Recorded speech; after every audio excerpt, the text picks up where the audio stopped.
दोस्तों, उम्मीद है कि आप लोगों को मेरी ये कहानी वीडियो पसंद आ रही होगी। तो मेरे आज की कहानी का शीर्षक है जादुई सांप। तो चलिए शुरू करते हैं।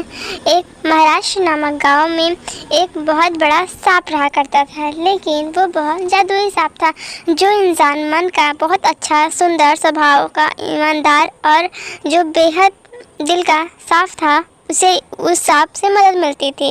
लेकिन जो थोड़ा सा भी चालाकी करने की कोशिश करता था, उसे वो सांप डस लेता था और वहीं पे वो इंसान मर जाता था।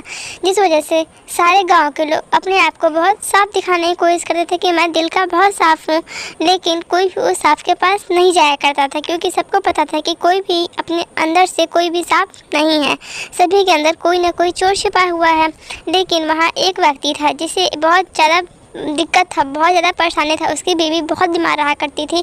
उसके दोनों बेटों को लकवा मार दिया था हाथ में, जिस वजह से वो इंसान बोलता है मेरे पास तो कुछ नहीं है कि मैं लालच कर सकूं। मेरे दोनों बच्चे बीमार हैं, तो इस पर मैं क्या लालच करूंगा। मैं उस सांप के पास जाऊंगा। अगर मेरे अंदर थोड़ा सा भी दुख होगा, मेरे अंदर थोड़ा सा भी लालच होगा, तो मैं वहीं मर जाऊँगा।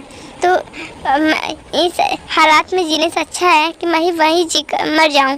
ये सुगुल कर वो गांव वालों से बताता है। गांव वालों उसे बहुत मना करते हैं कि तुम्हारे बीवी बच्चे सब बीमार हैं, उनका ख्याल कौन रखेगा, तुम कृपया करके वहाँ मत जाओ। लेकिन वो मनोहर नहीं मानता है और वहाँ वो चला जाता है सांप के पास और बोलता है, हे सांप, तुम कृपा करके मेरे सामने आओ, मुझे तुमसे मदद की ज़रूरत है। और सांप उसके सामने आता है और सांप उससे 3 प्रश्न पूछता है। कि पहला प्रश्न पूछता है कि अगर तुम्हारे बीवी बच्चे का देहांत हो जाएगा तो तुम क्या करोगे। इस पर वो बहुत सही जवाब देता है। ऐसे 3 जवाब वो पूछता है, जिस पे वो सफल निकलता है। लेकिन जब वो बोलता है कि मैं तुमसे एक और प्रश्न पूछना चाहता हूँ, तो इस पर वो मनोहर बोलता है, नहीं, यहाँ पे आपने सिर्फ 3 प्रश्न पूछने की बात किए थे। तो इस पर सांप गुस्सा होकर बोलता है कि नहीं, मैं तुमसे एक और प्रश्न पूछूंगा। उसका वो प्रश्न पूछता है, वो उसका भी सही जवाब देता है। लेकिन फिर सांप उससे कहता है, नहीं, तुम्हारे अंदर लालच है, तुम बहुत जल्दी में सोच रहे हो कि मैं यहाँ से मुझे ये दे दे और मैं यहाँ से चला जाऊँ। लेके नहीं, सब्र का फल मीठा होता है। और उससे कहा कि उससे वो कई सवाल इस बहाने पूछते हैं।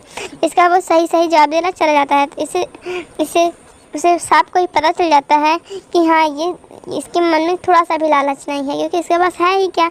तो सांप के पास एक ये भी रहता है कि सांप अगर उसे 3 क्वेश्चन पूछेगा तो सही से आंसर दे दिया, तो जो वो मनोहर उसे जो ही मांगेगा उसे सांप को वो देना पड़ जाएगा। इस वजह से मनोहर सारे आंसर का सही जवाब देता है, क्वेश्चन का सही जवाब देता है। और फिर सांप बोलता है कि ठीक है, अब तुम्हें जो मांग रहा है वो तुम उससे मांग सकते हो। इस पे मनोहर कहता है कि मुझे तुम्हारा प्यार चाहिए। इस बहुत बात बड़ी पे मदद सांप बोलता है, करोगे। क्या तुम्हारा प्यार मैं लेकर अपने बीवी बच्चे को मालिश करूंगा तो उससे मेरे बीवी बच्चे दोनों ठीक हो जाएंगे। ये मुझे बहुत बड़े पंडित ने बताया और ये बात सच भी है, ये बात मुझे पता भी चला है।